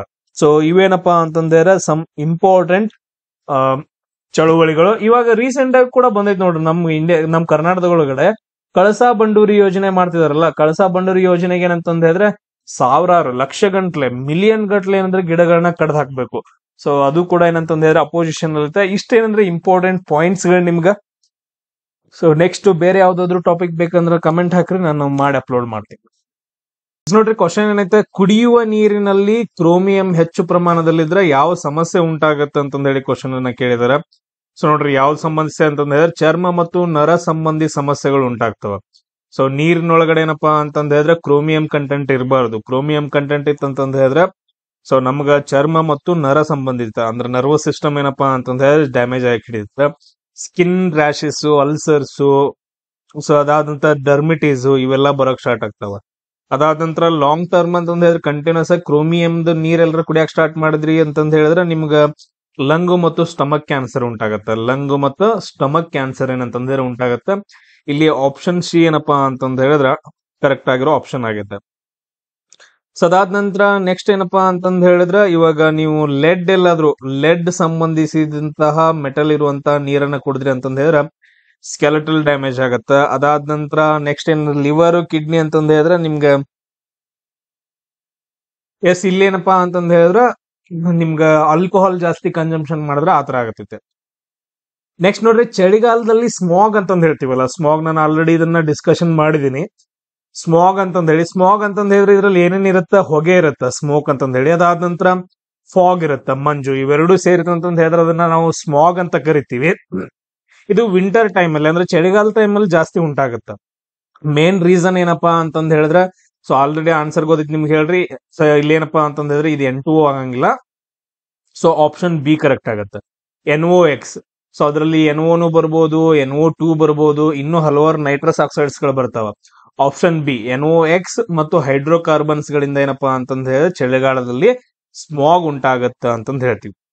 ಸೊ ಅದಾದ ನಂತರ ನೆಕ್ಸ್ಟ್ ನಿಮ್ಗೆ ನಾನು ಕ್ವಶನ್ ಕೇಳಿದ್ದೆ, ಯಾವ ಸಿಟಿ ತುಂಬಾ ಏನಪ್ಪಾ ಅಂತಂದ್ ಹೇಳಿದ್ರ ಸೊ ಪೊಲ್ಯೂಟೆಂಟ್ ಆಗೈತೆ ಏರ್ ಕ್ವಾಲಿಟಿ ಒಳಗಡೆ ಅಂತಂದ್ ಹೇಳಿದ್ರೆ ಡೆಲ್ಲಿ ಅಂತಂದ್ ಹೇಳ್ತೀವಿ. ಆಲ್ಮೋಸ್ಟ್ ಏನಪ್ಪಾ ಅಂತಂದ್ ಹೇಳಿದ್ರೆ 400 ಪ್ಲಸ್ ಹೋಗುತ್ತೆ ಇದ್ರದ್ದು ಏರ್ ಕ್ವಾಲಿಟಿ ಇಂಡೆಕ್ಸ್. ಅಂದ್ರೆ ಅತಿ ಹೆಚ್ಚು ಏರ್ ಪೊಲ್ಯೂಟೆಂಟ್ ಸಿಟಿ ಯಾವ್ದಂತಂದ್ ಹೇಳಿದ್ರೆ ಡೆಲ್ಲಿ ಅಂತಂದ್ ಹೇಳ್ತೀವಿ. ಸೊ ಈ ಪಾಯಿಂಟ್ ಅನ್ನ ನೆನ್ಪಿಟ್ಕೊಡ್ರಿ. ಅದಾದ ನಂತರ ಇಲ್ಲಿ ಇದ್ ನೋಡ್ರಿ, ಸಲ್ಫರ್ ಡೈಆಕ್ಸೈಡ್ ಅಂತಂದ್ ಹೇಳಿ ಬರುತ್ತೆ. ಇದು ಎದಕ್ ರೀಸನ್ ಆಗತ್ತಪ್ಪ ಅಂತಂದ್ ಹೇಳಿದ್ರೆ ಅಸಿಡ್ ರೇನ್ ಗೆ ರೀಸನ್ ಆಗತ್ತ. ಇದು ನಾನು ತುಂಬಾ ಸಾರಿ ರಿಪೀಟ್ ಮಾಡಕತ್ತೇನಿ. ಅದಾದ ನಂತರ ನೆಕ್ಸ್ಟ್ N2O ಬಂತು ಅಂತಂದ್ ಹೇಳಿದ್ರೆ ಇದೊಂದು ಗ್ರೀನ್ ಹೌಸ್ ಗ್ಯಾಸ್ ಅಂತಂದ್ ಹೇಳ್ತೀವಿ. N2O ಏನಪ್ಪಾ ಅಂತಂದ್ ಹೇಳಿದ್ರೆ ಇದೊಂದು ಗ್ರೀನ್ ಹೌಸ್ ಗ್ಯಾಸ್. ಅದಾದ ನಂತರ ಇಲ್ಲಿ ನೋಡ್ರಿ ಫ್ಲಾಶ್ ಫ್ಲಡ್ ಅಂತಂದ್ ಹೇಳ್ತೀವಿ. ಫ್ಲಾಶ್ ಫ್ಲಡ್ ಅಂತಂದ್ ಹೇಳ್ತೀವಿ. ಅಂದ್ರೆ ಇದೇನಪ್ಪಾ ಏನಿದು ಅಂತ ಕೇಳಿದಾಗ ಫ್ಲಾಶ್ ಫ್ಲಡ್ ಹೆಂಗ್ ಉಂಟಾಗತ್ತ? ಸೊ ಹಿಂಗಂತಂದ ಹೇಳಿದ್ರೆ ವಾತಾವರಣದ ಅಸ್ಥಿರತೆ, ವಾತಾವರಣದಲ್ಲಿ ಏನಪ್ಪಾ ಅಂತಂದ ಹೇಳಿದ್ರೆ ಅಸ್ಥಿರತೆ ಉಂಟಾಗಿ ಲಂಬ ಗಾಳಿ ಉಂಟಾಗತ್ತೆ. ಸೊ ಏನಪ್ಪಾ ಅಂತಂದ ಹೇಳಿದ್ರೆ ವರ್ಟಿಕಲ್ ವಿಂಡ್ ಶೇರ್ ಉಂಟಾಗಿ ಏನಾಗಂತಂದ ಹೇಳಿದ್ರೆ ಸಡನ್ ಆಗಿ ಮಳೆ ಸ್ಟಾರ್ಟ್ ಆಗತ್ತೆ, ಹೆವಿ ರೇನ್ ಆಗತ್ತೆ. 6 ಅವರ್ಸ್ ಒಳಗಡೆ ಏನಪ್ಪಾ ಅಂತಂದ ಹೇಳಿದ್ರೆ ಫ್ಲಡ್ ಉಂಟಾಯ್ತು ಅಂತಂದ ಹೇಳಿದ್ರೆ ಆ ರೇನಿಂದ ಅದನ್ನ ನಾವು ಫ್ಲಾಶ್ ಫ್ಲಡ್ ಅಂತಂದ ಹೇಳ್ತೀವಿ. ಸೊ ಇಲ್ಲೇನಪ್ಪಾ ಅಂತಂದ ಹೇಳಿದ್ರೆ ಏರ್ ಒಳಗಡೆ. ಸೊ ಈ ರೀತಿಯಾಗಿ ನಮ್ ಇಂಡಿಯಾದಲ್ಲಿ ಎಲ್ಲಿ ಆಗತ್ತಂತಂದ ಹೇಳಿದ್ರೆ ಆಲ್ಮೋಸ್ಟ್ ಉತ್ತರಾಖಂಡ್ ರಾಜ್ಯದ ಒಳಗಡೆ ಜಾಸ್ತಿ ಫ್ಲಾಶ್ ಫ್ಲಡ್ ಗಳು ಉಂಟಾಗ್ತವ. ನೀವು ಟಿವಿಯಲ್ಲೆಲ್ಲ ಕೂಡ ನೋಡಿರ್ಬಹುದು. ಸೊ ಅದನ್ನ ನೋಡ್ಕೊಳ್ರಿ. ಅದಾದ ನಂತರ ಭಾರತದ ಮೆಗಾ ಸಿಟಿಗಳಲ್ಲಿ ಈ ವಾಯು ಮಾಲಿನ್ಯದ ಮುಖ್ಯ ಮೂಲ ಯಾವುದು ಅಂತಂದ ಹೇಳಿ. ಸೊ ನಿಮ್ಗೆಲ್ಲರಿಗೂ ಗೊತ್ತೈತಿ ಮೆಗಾ ಸಿಟಿಗಳು ಯಾವ್ಯಾವು? ಎಸ್, ಮೆಗಾ ಸಿಟಿಗಳು ಯಾವ ನಮ್ಮ ಇಂಡಿಯಾದೊಳಗಡೆ. ಸೊ ಇಂಡಿಯಾದಲ್ಲಿ ಯಾವ ಮೆಗಾ ಸಿಟಿಗಳು ಅಂತಂದ ಹೇಳಿದ್ರೆ ಡೆಲ್ಲಿ ಅಂತಂದ್ ಹೇಳ್ತೀವಿ. ಅದಾದ ನಂತರ ಮುಂಬೈ ಅಂತಂದ್ ಹೇಳ್ತೀವಿ. ಆಮೇಲೆ ನೆಕ್ಸ್ಟ್ ಬ್ಯಾಂಗ್ಳೂರು, ಚೆನ್ನೈ, ಕೋಲ್ಕತ್ತಾ, ಇವೆಲ್ಲ ಏನಂತಂದ್ ಹೇಳಿದ್ರೆ ಮೆಗಾ ಸಿಟಿಗಳು. ಇಲ್ಲಿ ಮೇನ್ ಪ್ರಾಬ್ಲಮ್ ಏನು? ಮೆಗಾ ಸಿಟಿಗಳ ಮೇನ್ ಪ್ರಾಬ್ಲಮ್ ತಗೊಂಡ್ರಂತಂದ್ ಹೇಳಿದ್ರೆ ಟ್ರಾಫಿಕ್ ಅಂತಂದ್ ಹೇಳ್ತೀವಿ. ಟ್ರಾಫಿಕ್ ಅಂತಂದ್ ಹೇಳಿದ್ರೆ ಸಿಂಪಲ್ ಅಲ್ಲ, ಸಾರಿಗೆ ಅಂತಂದ್ ಹೇಳ್ತೀವಿ. ಸಾರಿಗೆ ವಾಹನಗಳು ಜಾಸ್ತಿ. ಸೊ ವಾಹನಗಳಿಂದ ಹೊರಬರುವಂತಹ ಪ್ರಮಾಣ ಏನಪ್ಪಾ ಅಂತಂದ್ ಹೇಳಿದ್ರೆ ಮೆಗಾ ಸಿಟಿ ಒಳಗಡೆ ಜಾಸ್ತಿ ಐತೆ. ಸೊ ಅದು ಏನಪ್ಪಾ ಅಂತಂದ್ ಹೇಳಿದ್ರೆ 39% ಐತೆ. ಸೊ ಅದಕ್ಕೋಸ್ಕರ ನಮ್ಮ ಇದ್ರಲ್ಲಿ ಏನಂತ ಹೇಳ್ತೀವಿ ಅಂತಂದ್ ಹೇಳಿದ್ರೆ ಮೆಗಾ ಸಿಟಿಗಳಲ್ಲಿ ಮೇನ್ ಪ್ರಾಬ್ಲಮ್ ಸಾರಿಗೆ ವ್ಯವಸ್ಥೆಗಳಿಂದ, ಅಂದ್ರೆ ವಾಹನಗಳಿಂದ ಬರುವಂತಹ ಪೊಲ್ಯೂಷನ್ ಎಮಿಷನ್ ಏನಪ್ಪಾ ಅಂತಂದ್ ಹೇಳಿದ್ರೆ ಸೊ ಮೇನ್ ಕಾಸ್ ಆಗತ್ತ ವಾಯು ಮಾಲಿನ್ಯಕ್ಕೆ. ಸೊ ಅದನ್ನ ನೆನ್ಪಿಟ್ಕೊಟ್ರೆ ವಾಯು ಮಾಲಿನ್ಯ ಮೇನ್ ಕಾಸ್ ಏನಪ್ಪಾ ಅಂತಂದ್ ಹೇಳಿದ್ರೆ ನೈಟ್ರಸ್ ಆಕ್ಸೈಡ್ಸ್ ಗಳು, ಆಮೇಲೆ ಕಾರ್ಬನ್ ಮೊನಾಕ್ಸೈಡ್. ಇವೆರಡು ಏನಂತಂದ್ ಹೇಳಿದ್ರೆ 60% ಪ್ರೊಡಕ್ಷನ್ ಆಗತ್ತ ಸೊ ಮೆಗಾ ಸಿಟಿ ಒಳಗಡೆ. ಸೊ ಪೊಲ್ಯೂಷನ್ ಆ ರೀಸನ್ ಇಂದ ಆಗ್ತೈತಿ. ಸೊ ಅದಾದ ನಂತರ ನೆಕ್ಸ್ಟ್ ನೋಡ್ರಿ ಥರ್ಮಲ್ ಇದೆಲ್ಲ ಹೇಳ್ತಾರೆ ನೋಡ್ರಿ, ಥರ್ಮಲ್ ಪವರ್ ಇವೆಲ್ಲ ಮುನ್ಸಿಪಲ್ ವೇಸ್ಟ್, ಆಮೇಲೆ ಕಮರ್ಷಿಯಲ್ ಸೆಕ್ಟರ್, ಇವೆಲ್ಲ ಏನಂತ ಹೇಳಿದ್ರೆ ಅಷ್ಟೊಂದು ಬರಂಗಿಲ್ಲ. ನೆಕ್ಸ್ಟ್ ಕ್ವಶನ್ ನೋಡ್ರಿ, ಭಾರತದ ಹವಾಮಾನ ಕ್ರಿಯಾ ಯೋಜನೆಯ 8 ಮಿಷನ್ಗಳಲ್ಲಿ ಯಾವುದು ಒಳಗೊಂಡಿಲ್ಲ ಅಂತ ಕೇಳಿದಾರೆ. ಸೊ ಹವಾಮಾನ ಕ್ರಿಯಾ ಅಂತಂದ್ ಹೇಳ್ತೀವಿ, ಕ್ಲೈಮೇಟ್ ಆಕ್ಷನ್ ಪ್ಲಾನ್ ಒಳಗಡೆ. ಸೊ ಇಂಡಿಯನ್ ಗವರ್ಮೆಂಟ್ ಏನ್ ಮಾಡೈತೆ ಅಂತಂದ್ ಹೇಳಿದ್ರೆ ಒಂದು ಕ್ಲೈಮೇಟ್ ಆಕ್ಷನ್ ಪ್ಲಾನ್ ಅನ್ನು ತಗೊಂಡ್ ಬಂದೈತೆ. ಟೋಟಲ್ ಆಗಿ ಅದರಲ್ಲಿ 8 ಮಿಷನ್ಸ್ ಇದಾವೆ. ಸೊ ಅದ್ರಲ್ಲಿ ಯಾವ್ದು ಇಲ್ಲ ಅಂತಂದ್ ಹೇಳಿ ಕ್ವಶನ್ ಅನ್ನ ಕೇಳಿದಾರೆ. ಸೊ ತುಂಬಾ ಇಂಪಾರ್ಟೆಂಟ್. ಯಾವ್ದಿಲ್ಲ ಅಂತಂದ್ ಹೇಳಿದ್ರೆ ಇದ್ರೊಳಗಡೆ ಡೈರೆಕ್ಟ್ ಆಗಿ ಆನ್ಸರ್ ಹೇಳ್ತೀನಿ ನೋಡ್ರಿ, ನ್ಯೂಕ್ಲಿಯರ್ ಎನರ್ಜಿ. ಸೊ ಯಾವ್ದೈತ್ರಿ ಸರ್? ಸೋಲಾರ್ ಪವರ್ ಐತ್ರಿ. ಸೊ ಫಸ್ಟ್ ಒನ್ ಏನಪ್ಪಾ ಅಂತಂದ್ ಹೇಳಿದ್ರೆ ಸೋಲಾರ್ ಮಿಷನ್ ಐತೆ. ಸೆಕೆಂಡ್ ಒನ್ ಏನಪ್ಪಾ ಅಂತಂದ್ ಹೇಳಿದ್ರೆ ಎನ್ಹಾನ್ಸ್ಡ್ ಎನರ್ಜಿ ಎಫೆಕ್ಟಿವಿಟಿ ಅಂತಂದ್ ಹೇಳೈತೆ. ಅಂದ್ರೆ ಸಾರಿ, ಎನ್ಹಾನ್ಸ್ಡ್ ಎನರ್ಜಿ ಎಫಿಸಿಯನ್ಸಿ ಅಂತಂದ್ ಹೇಳ್ತೀವಿ. ಅದಾದ ನಂತರ ಥರ್ಡ್ ಒನ್ ಏನಪ್ಪಾ ಅಂತಂದ್ ಹೇಳಿದ್ರೆ ಸಸ್ಟೈನೇಬಲ್ ಹ್ಯಾಬಿಟೆಂಟ್. ಅದಾದ ನಂತರ ಫೋರ್ತ್ ಒನ್ ಏನಂತಂದ್ ಹೇಳಿದ್ರೆ ವಾಟರ್ ಮಿಷನ್ ಅಂತಂದ್ ಹೇಳ್ತೀವಿ. ಅದಾದ ನಂತರ ಫಿಫ್ತ್ ಒನ್ ಏನಪ್ಪಾ ಅಂತಂದ್ರೆ ಸಸ್ಟೈನಿಂಗ್ ಹಿಮಾಲಯನ್ ಎಕೋಸಿಸ್ಟಮ್. ಅದಾದ ನಂತರ ಸಿಕ್ಸ್ತ್ ಒನ್ ಏನಂತಂದ್ ಹೇಳಿದ್ರೆ ಗ್ರೀನ್ ಇಂಡಿಯಾ ಮಿಷನ್ ಅಂತಂದ್ ಹೇಳ್ತೀವಿ. ಸೆವೆಂತ್ ಒನ್ ಏನಂತಂದ್ ಹೇಳಿದ್ರೆ ಸಸ್ಟೈನೇಬಲ್ ಅಗ್ರಿಕಲ್ಚರ್. ಆಮೇಲೆ ಏಟ್ ಒನ್ ಏನಪ್ಪಾ ಅಂತಂದ್ ಹೇಳಿದ್ರೆ ಸ್ಟ್ರಾಟಜಿಕ್ ನಾಲೆಜ್ ಮಿಷನ್ ಅಂತ ಹೇಳಿ. ಇವೆಲ್ಲ ಏನ್ ಬರ್ತಾವ ಅಂದ್ರ so climate action plan of government ಇಂಡಿಯಾದಲ್ಲಿ 8 ಮಿಷನ್ ಒಳಗಡೆ ಒಂದ್ ಬರ್ತೈತೆ. ಸೊ ಇದ್ರಲ್ಲಿ ಯಾವ್ದು ಬರಂಗಿಲ್ಲ ಅಂತಂದ್ ಹೇಳಿದ್ರೆ ನ್ಯೂಕ್ಲಿಯರ್ ಎನರ್ಜಿ ಬರಂಗಿಲ್ಲ. ನೆಕ್ಸ್ಟ್ ನೋಡ್ರಿ, ಕುಡಿಯುವ ನೀರಿನಲ್ಲಿ ಒಟ್ಟು ಕರಗಿದ ಘನಾಂಶ ಅಂದ್ರೆ TDS ಗರಿಷ್ಠ ಎಷ್ಟಿರ್ಬೇಕು, ಎಷ್ಟು ಮೀರಬಾರ್ದು ಅಂತಂದ್ ಹೇಳಿ ಕ್ವಶನ್ ಅನ್ನ ಕೇಳಿದಾರೆ. ಸೊ ಎಷ್ಟು ಮೀರಬಾರ್ದು ನಾನು ಲಾಸ್ಟ್ ಕ್ಲಾಸ್ ಅಲ್ಲಿ ಹೇಳಿದ್ದೆ. ನಾವು ಒಂದು ನೀರು ಯಾವ ತರ ಮಾಲಿನ್ಯ ಆಗುತ್ತೆ ಅಂತಂದ್ ಹೇಳಿ ನಾವು ಹೇಳಿದ್ವಿ. ಇಲ್ಲಿ TDS ಅಂತಂದ್ ಹೇಳಿದ್ರ ಇನ್ ಆರ್ಗ್ಯಾನಿಕ್ ಸಾಲ್ಟ್ ಅಂತಂದ್ ಹೇಳ್ತೀವಿ. ಇನ್ ಆರ್ಗ್ಯಾನಿಕ್ ಸಾಲ್ಟ್, ಅದಾದ ನಂತರ organic matter. So in organic salt ಆಮೇಲೆ ಆರ್ಗ್ಯಾನಿಕ್ ಮ್ಯಾಟರ್ಸ್ ಗಳೇನಪ್ಪಾ ಅಂತಂದ್ ಹೇಳಿದ್ರೆ ನೀರಲ್ಲಿ ಇತ್ತು ಅಂತಂದ್ ಹೇಳಿದ್ರೆ ನೀರಿನ ಟೇಸ್ಟ್ ಆಗಿರ್ಬಹುದು, ಆಮೇಲೆ ನೀರಿನ ಹೆಲ್ತ್ ಆಗಿರ್ಬಹುದು, ಎವ್ರಿಥಿಂಗ್ ಏನಂತಂದ್ ಹೇಳಿದ್ರೆ ಚೇಂಜಸ್ ಆಗಿಬಿಡ್ತೈತೆ. ಇದ್ರಲ್ಲಿ ಎಲ್ಲಾದ್ರೂ TDS ಅಮೌಂಟ್ ಎಲ್ಲಾದ್ರೂ ಜಾಸ್ತಿ ಇತ್ತು ಅಂತಂದ್ ಹೇಳಿದ್ರೆ ಕಿಡ್ನಿ ಸ್ಟೋನ್ಸ್ ಗಳಾಗೋ ಚಾನ್ಸಸ್ ಬಹಳ ಇರ್ತೈತೆ. ಸೊ ಹಂಗಾದ್ರ ಇದರಲ್ಲಿ ಎಷ್ಟನ್ನ ಮೀರಿರಬಾರ್ದು? ಸೊ 500 ಮಿಲಿಗ್ರಾಮ್, 1 ಲೀಟರ್ ಒಳಗಡೆ 500 ಮಿಲಿಗ್ರಾಮ್, 1 ಗ್ರಾಮು ಅಲ್ಲ 500 ಮಿಲಿಗ್ರಾಮ್ ಏನಪ್ಪಾ ಅಂತಂದ್ ಹೇಳಿದ್ರೆ ಅಷ್ಟೇ ಇರ್ಬೇಕು, ಅದಕ್ಕಿಂತ ಜಾಸ್ತಿ ಇರೋಕ್ ಹೋಗ್ಬಾರ್ದು. ಎಲ್ಲಾದ್ರೂ ಇತ್ತು ಅಂತಂದ್ ಹೇಳಿದ್ರೆ ನಮ್ ಬಾಡಿಗೆ ತುಂಬಾ ಡೇಂಜರಸ್ ಆಗತ್ತೆ. ಅದಾದ ನಂತರ ನೆಕ್ಸ್ಟ್ ನೋಡ್ರಿ, ಚಿಪ್ಕೋ ಚಳವಳಿಯನ್ನ ಮೊದಲಿಗೆ ಆರಂಭಿಸಿದವ್ರು ಯಾರು? ಈ ಚಿಪ್ಕೋ ಚಳವಳಿ ಏನಂತಂದ್ ಹೇಳಿದ್ರೆ ಎನ್ವಿರಾನ್ಮೆಂಟ್ ಗೆ ಸಂಬಂಧಪಟ್ಟಂತದಾಗತ್ತ. ಸೊ ಇದನ್ನ ಸ್ಟಾರ್ಟ್ ಮಾಡಿದವ್ರು ಯಾರಂತಂದ್ ಹೇಳಿದ್ರೆ ಸುಂದರ್ಲಾಲ್ ಬಹುಗುನ್ ಅಂತಂದ್ ಹೇಳಿ. ಇದು ರೀಸೆಂಟ್ ಆಗಿ ನಡೆದಿರುವಂತದ್ದು 1973 ಮತ್ತು 74 ಒಳಗಡೆ ಏನಂತಂದ್ ಹೇಳಿದ್ರೆ ಉತ್ತರಾಖಂಡ್ ಒಳಗಡೆ ಮರ ಗಿಡಗಳನ್ನ ಜಾಸ್ತಿ ಕಡಿತಾ ಇರ್ತಾರೆ. ಆ ಟೈಮ್ ಅಲ್ಲಿ ಸುಂದರ್ಲಾಲ್ ಬಹುಗುನ್ ಅವ್ರು ಏನಂತಂದ್ ಹೇಳಿದ್ರೆ ಚಿಪ್ಕೋ ಚಳವಳಿ ಅಂದ್ರ ಹಗ್ ಮಾಡ್ಕೊಂಡು, ಗಿಡಗಳನ್ನ ಹಗ್ ಮಾಡ್ಕೊಂಡು ಏನಂತಂದ್ರೆ ಒಂದು ಮೂವ್ಮೆಂಟ್ ಅನ್ನ ಸ್ಟಾರ್ಟ್ ಮಾಡ್ತಾರ. ಸೊ ಇದು ಎಕೋಸಿಸ್ಟಮ್ಗೋಸ್ಕರ, ಅಂದ್ರೆ ಕಾಡನ್ನ ನಾಶ ಮಾಡಬಾರ್ದು ಅಂತಂದೇಳಿ ಚಿಪ್ಕೋ ಚಳವಳಿ, ಸುಂದರ್ಲಾಲ್ ಬಹುಗುನ್. ಅದಾದ ನಂತರ ಇನ್ನೊಂದು ಬರುತ್ತೆ ನೋಡ್ರಿ, ಮೇಧಾ ಪಾಟ್ಕರ್ ಅಂತಂದ್ ಹೇಳಿ ಬರುತ್ತೆ. ಇವ್ರು ಎದಕ್ ಬರ್ತಾರ ಅಂತಂದ್ ಹೇಳಿದ್ರೆ ನರ್ಮದಾ ಆಂದೋಲನ್ ಅಂತಂದ್ ಹೇಳಿ ಬರುತ್ತೆ. ನರ್ಮದಾ ಆಂದೋಲನ್ ಅಂತಂದ್ ಹೇಳಿ ಬರುತ್ತೆ. ಸೊ ಇದು ಯಾವ್ದಕ್ ಅಂತಂದ್ ಹೇಳಿ ನನಗೆ ಕಮೆಂಟ್ ಹಾಕಿರಿ, ನರ್ಮದಾ ಆಂದೋಲನ್ ಯಾವ್ದಕ್ ರಿಲೇಟೆಡ್ ಆಗತ್ತಂತಂದ್ ಹೇಳಿ. ಆಮೇಲೆ ನೆಕ್ಸ್ಟ್ ಕ್ವಶನ್ ನೋಡ್ರಿ, ಕಣ್ಣಿನ ಕೆರಳಿಕೆಗೆ ಕಾರಣವಾಗುವ ಫೋಟೋಕೆಮಿಕಲ್ ಸ್ಮಾಗ್ ಅಂಶ ಯಾವುದು ಅಂತಂದ್ ಹೇಳಿದಾರೆ. ಅಂದ್ರ ಕಣ್ಣಿಂದ ಇರಿಟೇಷನ್ ಆಗತ್ತೆ, ಅದರಲ್ಲಿ ಉಂಟಾಗುವ ಸ್ಮಾಗ್ ಹೇಳಿದಾನ, ಸ್ಮಾಗ್. ಸೊ ಅದು ಲಾಸ್ಟ್ ಟೈಮ್ ನಾವು ಮಾತಾಡಿದ್ದು ಅದು ಬೇರೆ, ಬಟ್ ಅದ್ರ ಇದ್ರಲ್ಲಿ ಸ್ಮಾಗ್ ಒಳಗಡೆ ಏನಪ್ಪಾ ಅಂತಂದ್ ಹೇಳಿದ್ರೆ ಮುಂಜಾನೆ ಮಂಜು ಬೀಳ್ತೈತಲ್ಲ, ಅದ್ರಲ್ಲಿ ಸ್ಮಾಗ್ ಅಂತ ಕರಿತೀವಲ್ಲ. ಸೊ ಅದ್ರಲ್ಲಿ ಏನೋ ಒಂದು ಕಂಟೆಂಟ್ ಬರುತ್ತ, ಅದರಿಂದ ಏನಾಗತ್ತ ಅಂತಂದ್ ಹೇಳಿದ್ರೆ ಕಣ್ಣು ಉರಿತೈತಿ ಅಂತ ಹೇಳಿ ನಾವು ಆಲ್ರೆಡಿ ಇದನ್ನ ಹೇಳಿದ್ವಿ. ಅಂದ್ರೆ ಸೇಮ್ ಅದೇ ಬರುತ್ತೆ ನೋಡ್ರಿ. HCHO ಮತ್ತು PAN ಏನಪ್ಪಾ ಅಂತಂದ್ ಹೇಳಿದ್ರೆ ಬಹಳ ಡೇಂಜರಸ್ ನಮ್ಮ ಕಣ್ಣಿಗೆ. HCHO ಅಂತಂದ್ ಹೇಳಿದ್ರೆ ಫಾರ್ಮಾಲ್ಡಿಹೈಡ್ ಅಂತಂದ್ ಹೇಳ್ತೀವಿ.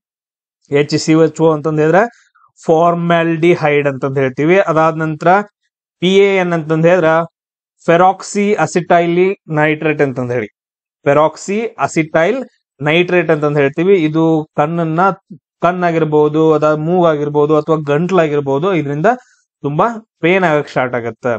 ಅದಾದ ನಂತರ ನೆಕ್ಸ್ಟ್ ಕ್ವಶನ್ ನೋಡ್ರಿ, ಸೊ ಕೆಲವೊಂದೇನಪ್ಪಾ ಅಂತಂದ್ ಹೇಳಿದ್ರೆ ಕಾರ್ಬನೀಯ ಏರೋಸಾಲ್ಸ್ ಗಳಿರ್ತಾವ, ಇವು ಕ್ಯಾನ್ಸರ್ ಅನ್ನ ಉಂಟು ಮಾಡುವ ಸಾಧ್ಯತೆ ಐತಿ ಅಂತಂದ್ ಹೇಳಿ ಕ್ವಶನ್ ಐತೆ. ಸೊ ಅದಾದ ನಂತರ ರೀಸನ್ ಏನ್ ಕೊಡ್ಯಾರ ಅಂತಂದ್ ಹೇಳಿದ್ರೆ ಅವುಗಳಲ್ಲಿ ಅರೋಮ್ಯಾಟಿಕ್, ಸೊ ಪಾಲಿ ಅರೋಮ್ಯಾಟಿಕ್ ಹೈಡ್ರೋಕಾರ್ಬನ್ ಗಳಿರ್ತಾವ ಅಂತಂದ್ ಹೇಳಿ. ಸೊ ಇಲ್ಲಿ ಏನಪ್ಪಾ ಅಂತಂದ್ ಹೇಳಿದ್ರೆ ಒಂದು ಸ್ಟೇಟ್ಮೆಂಟ್ ಅನ್ನ ಕೊಟ್ಟಿದಾರ. ಸ್ಟೇಟ್ಮೆಂಟ್ ಏನ್ ಹೇಳತ್ತಂದ ಅಸರ್ಪ್ಷನ್ ಅಂತಂದ್ ಹೇಳ್ತೀವಿ. ಕಾರ್ಬನೀಯ ಏರೋಸಾಲ್ಸ್ ಗಳು ಅಂತ, ಕಾರ್ಬನೀಯ ಏರೋಸಾಲ್ಸ್ ಗಳು ಅಂತಂದ್ ಹೇಳಿದ್ರೆ ಗಾಳಿಯಲ್ಲಿ ಕಾರ್ಬನ್ ಕಣಗಳು ಅಂತಂದ್ ಹೇಳ್ತೀವಿ.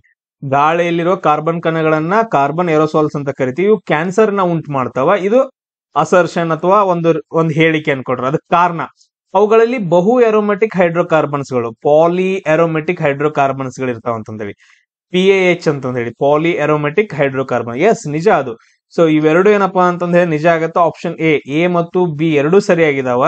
ಸೊ ಇದಕ್ ಕಾರಣ ಏನಪ್ಪಾ ಅಂತಂದ್ ಹೇಳಿದ್ರೆ ಕರೆಕ್ಟ್ ಆಗೈತಿ ಅಂತಂದ್ ಹೇಳ್ತೀವಿ. ಸೊ ಇದು ತುಂಬಾ ಇಂಪಾರ್ಟೆಂಟ್. ಇವನ್ ನೀವು ಕೆಲವೊಂದು ಎಕ್ಸಾಂಪಲ್ ತಗೊಳ್ಬಹುದು. ಯಾವ್ದಂತಂದ್ ಹೇಳಿದ್ರೆ ಬೆಂಜೋಪೈರಿನ್ ಅಂತಂದ್ ಹೇಳಿ ಬರುತ್ತೆ. ಬೆಂಜೋಪೈರಿನ್ ಅಂತಂದ್ ಹೇಳಿ ಬರುತ್ತೆ. ಗಾಳಿಯಲ್ಲಿ ಎಲ್ಲಾದ್ರೂ ಇದು ಕಂಡು ಬಂತು, ನಾವು ಅದನ್ನ ತಗೊಂಡ್ವಿ ಅಂತಂದ್ ಹೇಳಿದ್ರೆ DNA ಮ್ಯೂಟೇಶನ್ ಆಗತ್ತ, DNA ಮ್ಯೂಟೇಶನ್. ಸೊ ಬಹಳ ಡೇಂಜರಸ್. ಅದಾದ ನಂತರ ನೆಕ್ಸ್ಟ್ ನಮ್ ಹೆಲ್ತ್ ಗೆ ಬಹಳ ಅಫೆಕ್ಟ್ ಆಗ್ತಾವ. ನೆಕ್ಸ್ಟ್ ನೋಡ್ರಿ, ವೋಲ್ಕ್ಯಾನಿಕ್ ಇರಪ್ಷನ್ಸ್, ಅಗ್ನಿ ಪರ್ವತಗಳ ಸ್ಫೋಟ ಏನಂತಂದ್ ಹೇಳಿದ್ರೆ ಯಾವ್ದನ್ನ ಹೇಳುತ್ತ ಅಂತಂದ್ ಹೇಳಿ ಕ್ವಶನ್ ಕೇಳಿದಾರ. ಸೊ ನೋಡ್ರಿ, ಅಗ್ನಿ ಪರ್ವತ ಯಾವ್ದನ್ನ ಪ್ರಭಾವ ಮಾಡತ್ತ? ಸರ್ ವಾತಾವರಣ ಪ್ರಭಾವ ಮಾಡ್ತೈತೇನ್ರಿ? ವಾತಾವರಣ ಬರೋದೇ ಇಲ್ಲ ಅಲ್ಲಿ. ವಾತಾವರಣದಾಗ ಏನ್ ಪ್ರಭಾವ ಮಾಡತ್ತ, ಬಟ್ ಅದ್ರ ಜಲಮಂಡಲವನ್ನ ಅಂದ್ರ ಹೈಡ್ರೋಸ್ಪಿಯರ್ ನೀರಿನೆಲ್ಲ ಇದು ಮಾಡಂಗಿಲ್ಲ. ಇದು ಜೀವಮಂಡಲ, ಇದನ್ನು ಮಾಡಂಗಿಲ್ಲ. ಬಟ್ ಅದ್ರ ಸೊ ನೀವು ಆಪ್ಷನ್ ಸಿ ನೋಡ್ಬೋದು, ಭೂಮಂಡಲ, ಜೀವಮಂಡಲ, ವಾತಾವರಣ ಎಲ್ಲವನ್ನ ಅಫೆಕ್ಟ್ ಮಾಡತ್ತದು. ಸೊ ಅದಾದ ನಂತರ ನೆಕ್ಸ್ಟ್ ಇದು ಬರಂಗಿಲ್ಲ. ಸೊ ಜೀವಿಗಳನ್ನ ಕೊಲ್ಲತ್ತ, ಭೂಮಿಯನ್ನ ಏನಂತಂದ್ ಹೇಳಿದ್ರೆ ಲಿಥೋಸ್ಪಿಯರ್ ಅಂತಂದ್ ಹೇಳ್ತೀವಿ. ಲಿಥೋಸ್ಪಿಯರ್ ಅಲ್ಲಿ ಆಗತ್ತ, ಬಯೋಸ್ಪಿಯರ್ ಹಾಳಾಗತ್ತ, ಅಟ್ಮಾಸ್ಫಿಯರ್ ಹಾಳಾಗತ್ತೆ. ಯಾವ್ದ್ರಿಂದ? ವೋಲ್ಕ್ಯಾನಿಕ್ ಇರಪ್ಷನ್ಸ್ ಗಳಿಂದ. ಸೊ ಇದೇನಪ್ಪಾ ಅಂತಂದ್ ಹೇಳಿದ್ರೆ ಒಂದು ಕೆಲವೊಂದು ಇಂಪಾರ್ಟೆಂಟ್ ಕ್ವಶನ್ಸ್ ಗಳು, ಇವು ತುಂಬಾ ಬೇಸಿಕ್ ಕ್ವಶನ್ಸ್ ಗಳಿದಾವ. ಇವಾಗ ನಾನು ಏನ್ ಮಾಡ್ಬೇಕು ಅನ್ಕೊಂಡು ಏನಂತಂದ್ ಹೇಳಿದ್ರೆ ಕೆಲವೊಂದು ಇಂಪಾರ್ಟೆಂಟ್ ಎನ್ವಿರಾನ್ಮೆಂಟ್ ಕರೆಂಟ್ ಅಫೇರ್ಸ್ ಗಳು ಬರ್ತಾವ, ಅವುಗಳನ್ನ ನಾನು ಡಿಸ್ಕಷನ್ ಮಾಡ್ತೀನಿ ಈ ಕ್ಲಾಸ್ ಒಳಗಡೆ. ಎವ್ರಿವನ್, ಇಲ್ಲಿ ನೋಡ್ರಿ, ಇದನ್ನ ಸ್ವಲ್ಪ ಟೆಲಿಗ್ರಾಮ್ ಗ್ರೂಪ್ ಅನ್ನ join agri, KSET and UGC teachers team ಅಂತಂದ್ ಹೇಳಿ. ಸೊ ಇದ್ರಲ್ಲೆಲ್ಲ ನಿಮ್ಗೆ ವಿಡಿಯೋಸ್ ಗಳು ಸಿಗ್ತಾವ. ಅದಾದ ನಂತರ ಮೇನ್ ಇಂಪಾರ್ಟೆಂಟ್ ಏನಂತಂದ್ರೆ